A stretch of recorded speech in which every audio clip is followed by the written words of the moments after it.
യേശുക്രിസ്തുവിൻ്റെ നിസ്തുല നാമത്തിലുള്ള സ്നേഹവന്ദനങ്ങളെ അറിയിച്ചു കൊള്ളട്ടെ. ദൈവത്തിൻ്റെ ദൂരെ കാഴ്ചയും അരിക കാഴ്ചയും തമ്മിലുള്ള വ്യത്യാസങ്ങളും അതിൻ്റെ ഇഫക്റ്റും അല്പസമയത്തെ ധ്യാന ചിന്തയാക്കുവാനായിട്ട് ഇന്ന് ദൈവത്തിൽ ശരണപ്പെടുന്നു.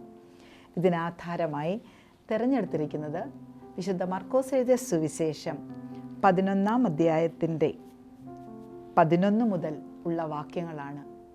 അവിടെ യേശുക്രിസ്തു ഒരു അത്തിവൃക്ഷത്തെ ദൂരെ നിന്ന് കാണുന്നതും അരികെ നിന്ന് കാണുന്നതും തമ്മിലുള്ള വലിയ വ്യത്യാസത്തെ ആത്മീയ കാഴ്ചപ്പാടോടുകൂടി നമുക്ക് അല്പസമയം ധ്യാനിക്കാം.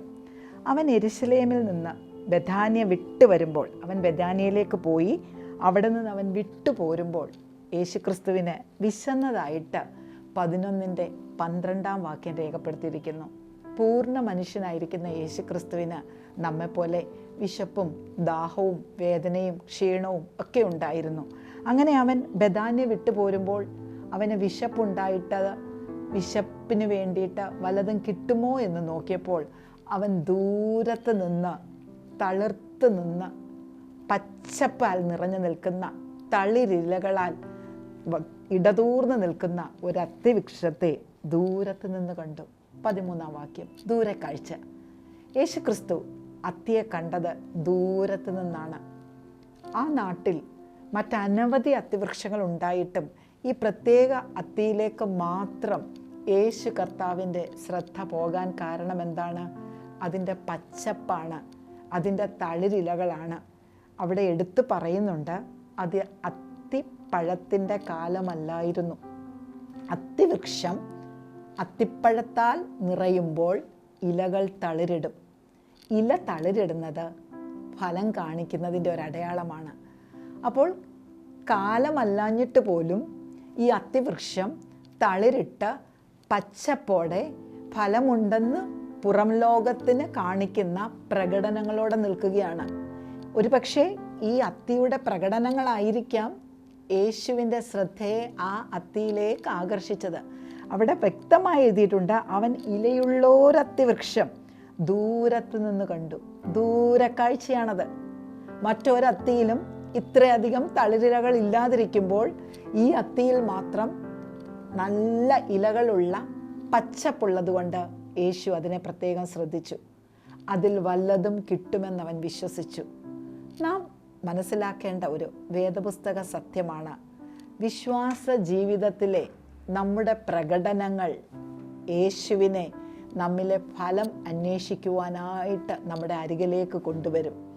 നമ്മുടെ കൂട്ടായ്മ ജീവിതങ്ങൾ, നമ്മുടെ ഉച്ചത്തിലുള്ള പ്രാർത്ഥനകൾ, നമ്മുടെ സ്തോത്രഗീതങ്ങൾ, നമ്മുടെ പാട്ടുകൾ, നമ്മുടെ ദേവാലയത്തിലേക്കുള്ള ഓടിപ്പോക്കുകൾ, അങ്ങനെ ഒരു ക്രൈസ്തവ ജീവിതത്തിന് ആധാരമായി പുറമേ നാം കാണിക്കുന്ന ഒരുപാട് കാര്യങ്ങൾ ഫലമുള്ളത് എന്ന് സംശയം തോന്നിപ്പിക്കുവാൻ സാധ്യതയുണ്ട്. അതുകൊണ്ട് യേശു എന്ത് ചെയ്തു? ദൂരത്ത് നിന്ന് കണ്ടിട്ട് അതിൽ വല്ലതും കണ്ടു കിട്ടുമെന്ന് വെച്ച് ചെന്നു. അതിനരികെ എത്തിയപ്പോൾ ദൂരക്കാഴ്ചയിൽ അത്തിക്ക് യാതൊരു കുഴപ്പവുമില്ലായിരുന്നു. ദൂരക്കാഴ്ചയിൽ ഫലമുണ്ടെന്ന് തോന്നിയതുകൊണ്ട് യേശു അരികെ വന്ന് ഫലം തിരയുന്നതാണ്. നമ്മുടെ കർത്താവ് പുറമേയുള്ള പ്രകടനങ്ങൾ കാണുമ്പോൾ അതിനേക്കാൾ പ്രാധാന്യം കൊടുക്കുന്നത് ഫലത്തിനാണെന്ന് ഈ ഭാഗത്ത് നിന്ന് നമുക്ക് മനസ്സിലാക്കാം.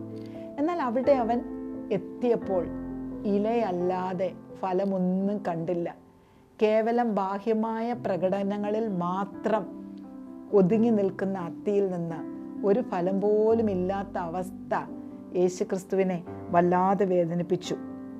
അത് അത്തിപ്പഴത്തിൻ്റെ കാലമല്ലാഞ്ഞിട്ട് പോലും ഫലം തിരഞ്ഞു വന്ന യേശുക്രിസ്തു ആ അത്തിയെ അവിടെ ശപിക്കുന്നതായിട്ട് നമുക്ക് കാണാം. ഇനി മേലാൽ നിന്നിൽ നിന്ന് ആരും ഫലം എടുക്കാതെ ഇരിക്കട്ടെ, തിന്നാതെ ഇരിക്കട്ടെ എന്ന് യേശു പറയുന്നു. നമ്മുടെ ജീവിതത്തിലും പ്രകടനങ്ങൾ ഫലത്തിലേക്ക് നയിക്കുന്നില്ല എങ്കിൽ ശാപഗ്രസ്തരായി നാം തീരും.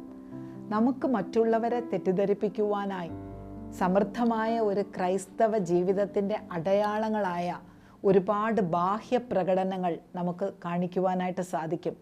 നമ്മുടെ സ്തുതികളും പാട്ടുകളും നീണ്ട പ്രാർത്ഥനകളും ആരാധനയും നമ്മുടെ ഓട്ടങ്ങളും തിടുക്കങ്ങളുമൊക്കെ ഫലകരമായ ഒരു ക്രിസ്തീയ ജീവിതത്തിൻ്റെ ബാഹ്യ പ്രകടനങ്ങളാകാം. എന്നാൽ ഒരിക്കലും ബാഹ്യ പ്രകടനങ്ങൾ കൊണ്ട് സംതൃപ്തനാകുന്ന ഒരു ക്രിസ്തുവിനെ അല്ല നാം സഭയുടെ നാഥനായി സ്വീകരിച്ചിട്ടുള്ളത്. അവൻ എപ്പോഴും അരികെ വന്ന് ഫലം തിരിയുന്നുണ്ട്. അതുകൊണ്ടാണ് ആരംഭത്തിൽ ഞാൻ പറഞ്ഞത്, യേശു കർത്താവിൻ്റെ ദൂരക്കാഴ്ചയും യേശു കർത്താവിൻ്റെ അരിക കാഴ്ചയും. അരികെ വന്നപ്പോൾ വെറും ശൂന്യതയാണ്. ദൂരത്ത് നിന്ന് നോക്കിയപ്പോൾ ഒത്തിരി തെറ്റിദ്ധാരണകൾ ജനിപ്പിക്കുന്ന വിധത്തിലുള്ള പുറം പ്രവർത്തനങ്ങളുണ്ട്. എന്നാൽ അരികെ വന്ന് നോക്കിയപ്പോൾ ഒരു ഫലം പോലും ഇല്ലാത്ത നിഷ്ഫലമായിരിക്കുന്ന അത്തിയെ നോക്കിക്കൊണ്ട് ദൈവം തൻ്റെ കോപത്തിൽ, യേശു കർത്താവ് തൻ്റെ കോപത്തിൽ പറയുകയാണ്, നിന്നിൽ നിന്ന് മേലാൽ ആരും ഫലം തിന്നാതെ ഇരിക്കട്ടെ.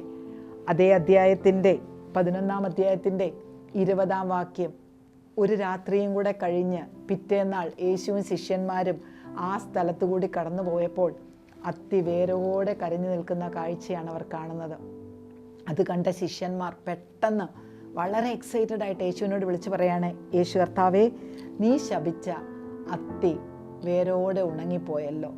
ഫലമില്ലാത്ത ക്രിസ്തീയ ജീവിതം വേരോടെ ഉണങ്ങുന്ന അവസ്ഥയിലേക്ക് പോകുവാൻ സാധ്യതയുണ്ട് എന്ന് ഈ ഭാഗം സൂചിപ്പിക്കുന്നു. എന്നാൽ വിശുദ്ധ യോഹന്നാൻ എഴുതിയ സുവിശേഷത്തിൽ വ്യക്തമായി പറയുന്നുണ്ട്, ഫലം കായ്ക്കുന്ന മുന്തിരിവള്ളിയുടെ കൊമ്പുകളെ വീണ്ടും വീണ്ടും ഫലം വർദ്ധിപ്പിക്കുന്നതിനായി ചെത്തി വെടിപ്പാക്കുന്ന ഒരു പ്രോസസ്സിനെ കുറിച്ച്. ഫലം ലഭിക്കുന്നതിനെ ഏറെ ഫലമുള്ളതായി തീർക്കുവാനായിട്ട് ചെത്തി വെടിപ്പാക്കുമ്പോൾ ഫലമില്ലാത്തതിനെ വേരോടെ ഉണങ്ങിക്കളയുന്ന അവസ്ഥകളും ഉണ്ട് എന്നോർക്കുക. കൊമ്പിന് മുന്തിരിവള്ളിയോട് ചേർന്ന് നിന്നല്ലാതെ യാതൊരു ഫലവും കൊടുക്കുവാൻ സാധ്യതയില്ല. ബാഹ്യ പ്രകടനങ്ങൾ കൊണ്ട് മനുഷ്യരെ തെറ്റിദ്ധരിപ്പിച്ച് ഒരു സംതൃപ്തമായ ക്രൈസ്തവ ജീവിതം നാം നയിച്ചുകൊണ്ട് പോവുകയാണെങ്കിൽ നാം നോക്കുക, നാം ചേർന്ന് നിൽക്കുന്നത് ഏതിനോടാണ്? യേശു കർത്താവിനോടാണ് നാം ചേർന്ന് നിൽക്കുന്നതെങ്കിൽ, മുന്തിരിവള്ളിയാകുന്ന യേശുവിനോട് ചേർന്ന് നിൽക്കുന്നെങ്കിൽ കൊമ്പുകൾ ഫലങ്ങൾ കൊണ്ട് നിറയും. അങ്ങനെയുള്ള ഫലങ്ങൾ വീണ്ടും വീണ്ടും ഫലകരമായി തീരുവാനായിട്ട് അതിനെ ചെത്തിവെടുപ്പാക്കും. ചെത്തിവെടുപ്പാക്കുന്നതും വേദനാജനകമായ അനുഭവം തന്നെയാണ്. പക്ഷേ ആ ചെത്തിവെടുപ്പാക്കലിൽ തോട്ടക്കാരന് ഒരു പ്രത്യാശയുണ്ട്, നാളെ ഇതിൻ്റെ ഫലം വർദ്ധിക്കും. എന്നാൽ അത്തിയിൽ നിന്ന് അങ്ങനെ ഒരു പ്രത്യാശയില്ലാത്തത് കൊണ്ട് ഈ പർട്ടിക്കുലർ അത്തി കേവലം ബാഹ്യമായ പ്രകടനങ്ങൾ മാത്രം കൊണ്ട് സംതൃപ്തി അടയുകയും ദൈവരാജ്യത്തിന് പ്രയോജനമുള്ള ഒരു പ്രവർത്തനങ്ങളും അവനിൽ നിന്ന് പുറപ്പെടുകയും ചെയ്യാത്തത് കൊണ്ട് ഇനി നിർത്തിയിട്ട് കാര്യമില്ലെന്ന് തോന്നിയ ഉടയവൻ വേരോടെ അതിനെ ഉണക്കിക്കളയുന്നതായി കാണാം. നമുക്ക് നമ്മുടെ ഓരോരുത്തരുടെയും ക്രിസ്തീയ ജീവിതത്തിലേക്ക് ഈ പകൽക്കാലം ശാന്തമായി അന്വേഷിക്കാം. ദൈവം അരികെ വന്ന് നോക്കുമ്പോൾ എന്ത് കൊടുക്കുവാനായി നമ്മുടെ കരങ്ങളിലുണ്ട്? ദൈവം അരികെ വരുമ്പോൾ ശേഖരിക്കുവാനായിട്ട് ഒരു ഫലമെങ്കിലും നമ്മളിലുണ്ടോ? ദൈവത്തെ ആകർഷിക്കത്തരത്തിലുള്ള ബാഹ്യമായ പ്രകടനങ്ങളും അക്ഷരത്തിൻ്റെ ശുശ്രൂഷയും മാത്രമാണോ നമ്മിലുള്ളത്? അക്ഷരത്തിൻ്റെ ശുശ്രൂഷയിൽ നിന്ന് പരിശുദ്ധാത്മാവിൻ്റെ ശുശ്രൂഷയിലേക്ക് കടന്ന് യേശുവിനോട് ചേർന്ന് ദൈവത്തിനും മനുഷ്യർക്കും പ്രയോജനമുള്ള ജീവിതങ്ങളായി നാം തീരുന്നില്ല എങ്കിൽ നമ്മുടെ ബാഹ്യ പ്രകടനങ്ങളൊക്കെയും നമ്മളെ കൊണ്ടെത്തിക്കുന്നത് യാതൊരു പ്രതീക്ഷയുമില്ലാത്ത വേരുണക്കുന്ന അവസ്ഥയിലേക്കാണ്. നമുക്ക് പ്രാർത്ഥിക്കാം. സ്നേഹവാനായ നല്ല ദൈവമേ, പ്രഭാതത്തിൽ ഞങ്ങളുടെ ക്രൈസ്തവ ജീവിതം ബാഹ്യമായ പ്രകടനങ്ങൾ കൊണ്ട് മാത്രം ഒതുങ്ങിത്തീരുന്നതാണെങ്കിൽ അവിടുന്ന് ഞങ്ങളോട് ക്ഷമിക്കണമേ എന്ന് ഞങ്ങൾ പ്രാർത്ഥിക്കുന്നപ്പാ. പ്രകടനങ്ങളുള്ള വ്യക്തികളിൽ ഫലം തിരയുന്ന ഒരു നാഥനെയാണല്ലോ അപ്പാ ഞങ്ങൾ ആരാധിക്കുന്നത്. ഫലം തിരയുവാനായിട്ട് ഞങ്ങളുടെ അരികെ യേശു തമ്പുരാൻ വരുന്ന ഒരു ദിനമുണ്ടെന്ന് ഞങ്ങൾ വിശ്വസിക്കുന്നു. ഫലദായക ശുശ്രൂഷകൾ പുറപ്പെടുവാൻ അങ്ങയുടെ പരിശുദ്ധാത്മാവിനാൽ ഞങ്ങളെ നിറച്ച് യേശുവാകുന്ന മുന്തിരിവള്ളിയോട് പറ്റി നിന്നുകൊണ്ട് ഏറെ ഫലമുള്ളവരായി തീരുവാൻ ഞങ്ങളെ എല്ലാവരെയും ഇടയാക്കണമേ. യേശുവിൻ്റെ നാമത്തിൽ തന്നെ ആമേൻ.